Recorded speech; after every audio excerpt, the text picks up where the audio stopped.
We continue with the Operation Encore file reading.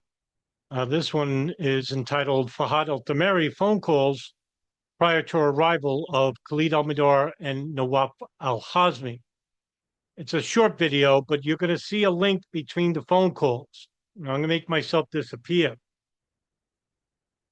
During a 3-day period at the end of December 1999, approximately 2.5 weeks prior to the arrival of Khalid al-Mihdhar and Nawaf al-Hazmi.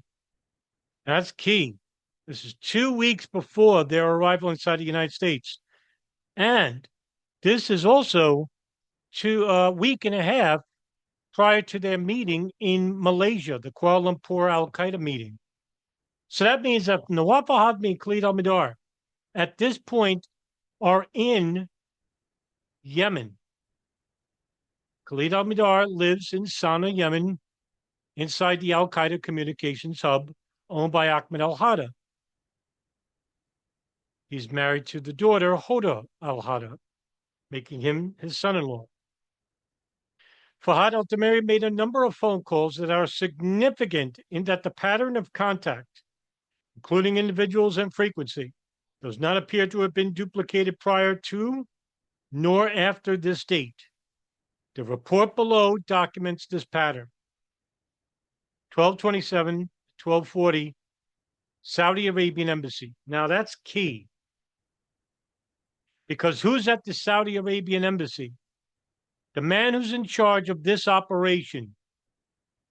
A man who the FBI states has connections to bin Laden and al-Qaeda. Muwahid al-Jarrah. The phone number is redacted. As you can see right there. Two more phone calls to the Saudi Arabian Embassy. 4, actually. And then on December 27th, a couple of hours later, this is military time. This is 11:36 p.m. Omar al-Bayoumi.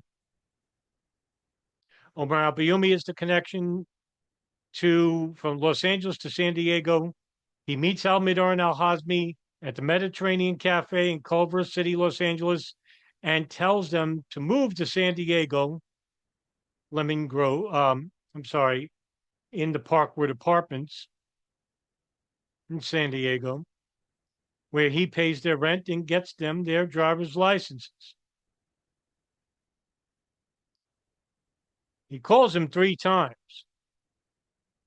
I guess he didn't pick up the first time, but he picked up the second time. And then the next day at 11:43 a.m., the Islamic Affairs of Saudi Arabia. That's in Washington, D.C. Again, Muwahid al-Jarrah. So I'm pretty sure with Muwahid al-Jarrah calling Fahad al-Thumairy, telling him about the arrival of the 2 brothers, as stated,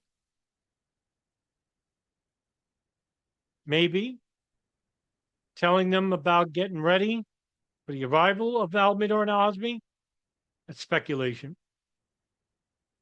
Omar al-Bayoumi is then told to be called because he's going to set up al-Hazmi and al-Mihdhar with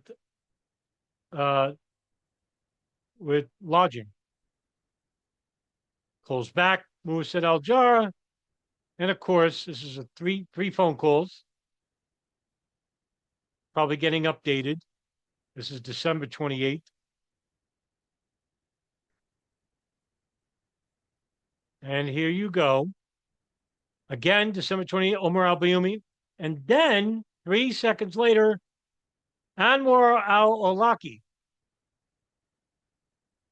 an imam in San Diego and Virginia, who helps Khalid al-Mihdhar and Nawaf al-Hazmi opening a bank account in San Diego. That's right. So there's the connection. And then, again, the next day, Muwahid al-Jarrah. So as you can see, every time that Fahad al-Thumairy is in contact with Omar al-Bayoumi and Anwar al-Awlaki, he calls Muwahid al-Jarrah. Now, why is he calling them? Because he's running the operation, telling them, all right, he said this. All right, he said that. We don't know what they said. But, I mean, this is probably setting up the operation. December 29th, unknown. And the Al-Ribiyat Mosque, which Anwar al-Awlaki is the imam at, because that's where he is, as you can see here. Look. Unknown. There's your connection between Fahad al-Thumairy, Omar al-Bayoumi, Anwar al-Awlaki, and Muwasset al-Jarrah to Khalid al-Mihdhar and Nawaf al-Hazmi.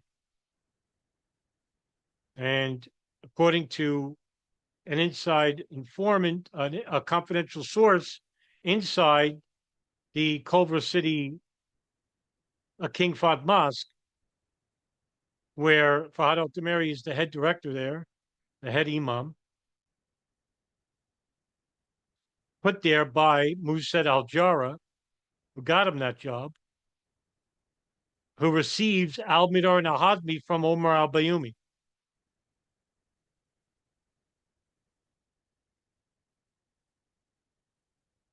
It's not irrational speculation to say that they probably were talking about the operation. Now, do they know about specifics? Probably not, because you want to compartmentalize. Fahad al-Thumairy doesn't have to know that they're going to hijack planes and crash them into the World Trade Center or the Pentagon. Doesn't need to know that. Neither does Omar al-Bayoumi or Anwar al-Awlaki, because their job is done after they got logic and money and other things needed to live inside the United States. All right, guys, listen, thank you very much for tuning in. I'll see you in the next video. Have a good weekend, everybody.